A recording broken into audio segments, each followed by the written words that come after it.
Selamat datang di kelas bahasa. Yuk belajar bahasa Indonesia.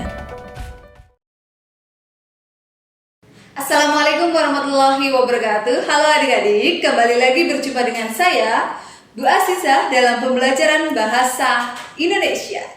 Nah adik-adik, pada video kali ini kita akan belajar tentang teks eksplanasi.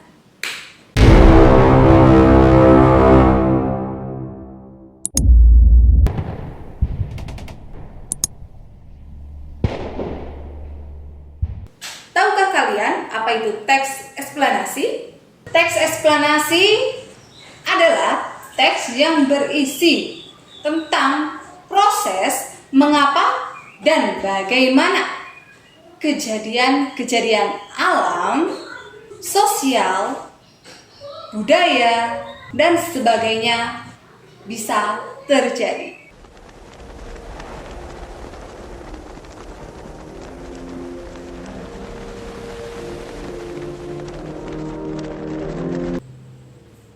Adik-adik, lalu bagaimana ya caranya kita tahu sebuah teks merupakan teks eksplanasi? Nah, untuk mengetahui bahwa teks tersebut merupakan teks eksplanasi, kita harus kenali dulu ciri-ciri dan struktur teks eksplanasi. Yuk kita kenali ciri-ciri teks eksplanasi sebagai berikut. Ciri-ciri teks eksplanasi. Yang pertama, informasi yang dimuat berupa fakta. Yang kedua, hal yang dibahas yaitu tentang suatu fenomena yang bersifat keilmuan atau berhubungan dengan ilmu pengetahuan. Yang ketiga, sifatnya informatif dan tidak berusaha mempengaruhi pembaca untuk percaya terhadap hal yang dibahas. Selanjutnya, teks eksplanasi itu menggunakan kata penanda urutan.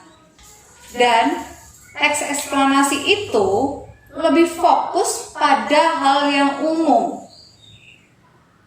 bukan partisipan manusia.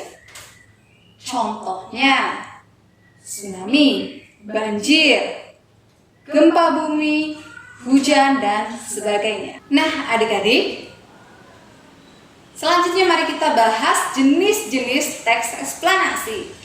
Teks eksplanasi di sini ada 4 jenis. Yang pertama ada teks eksplanasi sekuensial atau teks eksplanasi berurutan. Yang kedua ada teks eksplanasi kausal. Yang ketiga ada teks eksplanasi faktorial. Dan yang keempat ada teks eksplanasi teoritis. Nah adik-adik, kita lanjut pada struktur teks eksplanasi. Struktur teks eksplanasi apa saja ya? Nah, struktur teks eksplanasi itu ada 3. Susunan yang pertama yaitu ada identifikasi fenomena. Yang kedua ada proses kejadian. Dan yang ketiga ada ulasan. Struktur yang pertama yaitu tadi ada identifikasi fenomena, di mana bagian ini merupakan bagian pembuka yang berisi identifikasi fenomena, latar belakang kejadian, atau penjelasan umum tentang fenomena yang sedang dibahas. Biasanya bagian ini diawali dengan definisi fenomena yang sedang dibahas. Oke, struktur yang kedua yaitu proses kejadian. Bagian ini merupakan bagian isi dari teks eksplanasi yang berisi rincian suatu proses kejadian atau proses terjadinya fenomena yang sedang dibahas. Nah, adik-adik, proses kejadian atau proses terjadinya fenomena di sini dapat disajikan